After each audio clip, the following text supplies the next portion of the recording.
Hey, what's up? I'm Basil Barrington, and today I want to talk about the new camera setup that I have. As you can see, everything looks a lot better because I'm not using my iPhone, which is, something I had been using for a very long time. I guess maybe 4 or 5 years. I would think that 99.9% of the videos on the Crossfadr YouTube channel were created using an iPhone 11 Pro.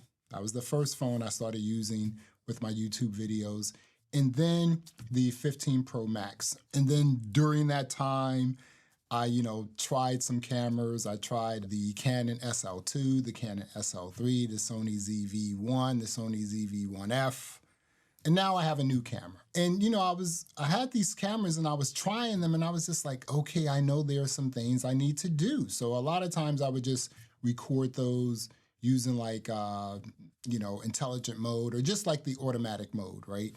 And so the camera does everything. It fixes your aperture, your ISO, just your shutter speed, everything else. But I wanted to do something a little different. And I really, during that time when I had those cameras and I was like, oh, this isn't working. And I was also using the kit lens.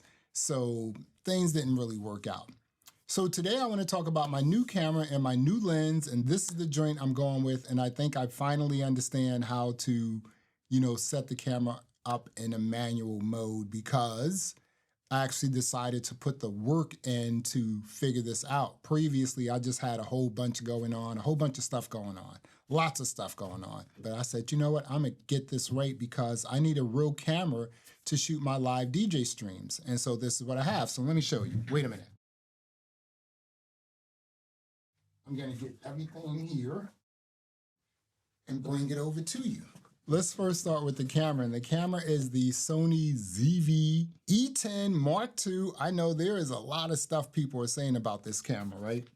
It's a lot of false information too about this camera, and I think the reason being is because when it first came out, Sony said, hey, my content creators that are, that we sponsor, here's the camera, here's some talking points, put it out there. And then Sony put out there, a little promo video where, it was just a lot of people vlogging with this camera, right? I'm not sure if this is like a camera, for vlogging. I don't know. But this is the lens it came with. You can buy the body. This was a $1,000 camera. And you can buy the body just for $1,000. But if you bought the camera with the kit lens, which is a 16-50, f3.5 to 5.6, which is crazy, right? The camera comes out to $1098. But I bought the camera. I've had the camera for about a week now, maybe 2 weeks. And I've just been playing around with the kit lens in my studio. As you can see, everything is like lit up totally different. So a lens like this isn't necessarily going to be able to handle, low light situations. So I was playing with it, and that's what happened previously with the other cameras I bought. I was playing with them with the kit lens, and I was like, trying to get the lighting right. I was like blasting my ISO, and it just didn't look right. So a lot of my friends were telling me like, hey, you know what? You need better glass. You got to get glass. That's where your investment is when it comes to cameras, in the glass. And, I really didn't take that because I was like, I'm not spending, $1,200, $1,500 on glass, just for like one piece of glass. But there are some like inexpensive choices out there that you can use. So one of them, and I love this one here, is the Sigma 16mm f1.4, right? This is not a brand new lens. I think this lens came out in like 2016 or something like that. But it's a well-selling lens. And, a lot of content creators who do like talking heads, they have studios, lighting, everything else. This is a great lens because this is a crop sensor. I think the focal length comes out to about 24, 26 millimeters. So that's not bad. This is kind of perfect for the studio, right? I can touch it. It's right there, right? With the kit lens, with the aperture of 3.5 to 5.6 in this studio with this lighting, it's not going to work. If I move back here, as you can see previously, everything is sort of like unblurred. So you gotta love that, right? So I'm loving this lens. I actually like this, like the background is more interesting.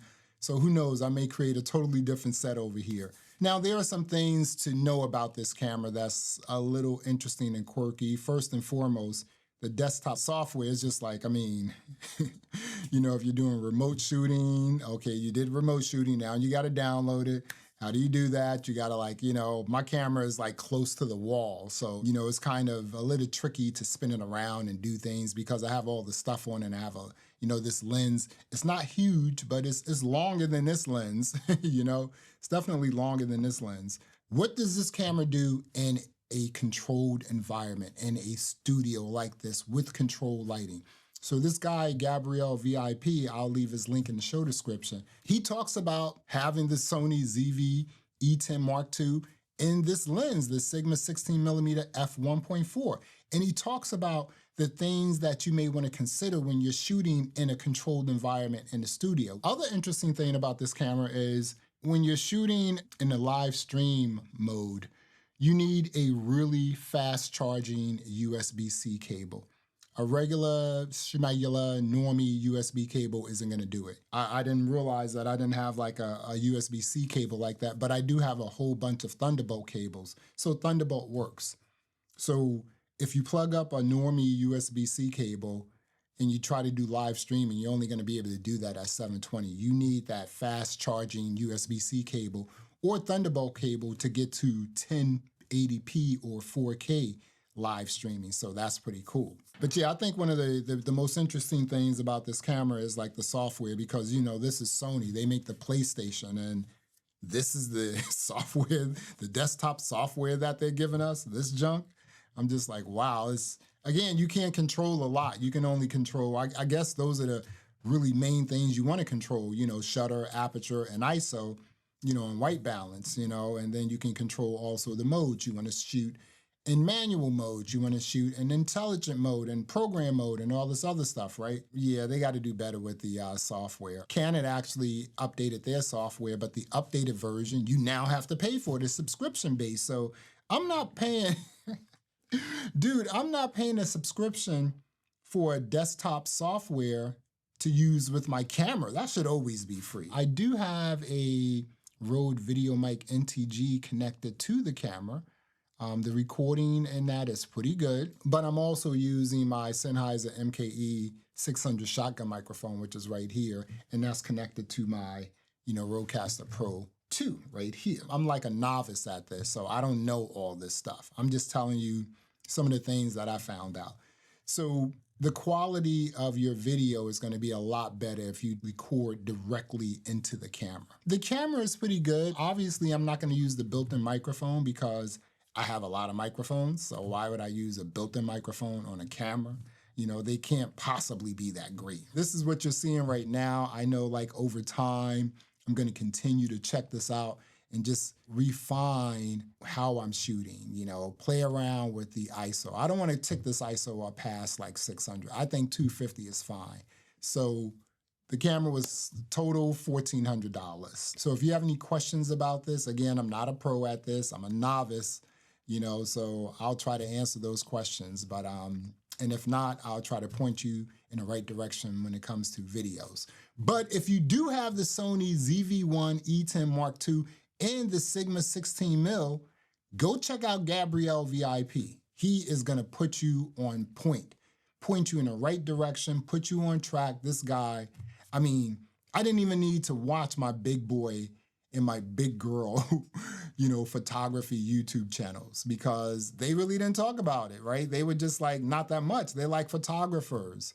So they're like, you know, talking about the camera in terms of what it does when it comes to pictures. I want to know what it does in a controlled talking heads environment. Well, I just wanted to pop on and say, hey, I have a new camera. This is what it looks like.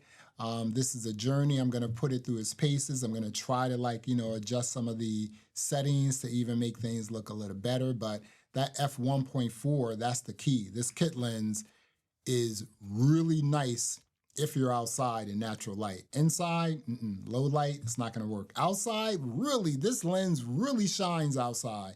Vlogging, I wouldn't do that. But, you know, if you're just taking pictures, things like that, it's going to be dope. Until next time, peace.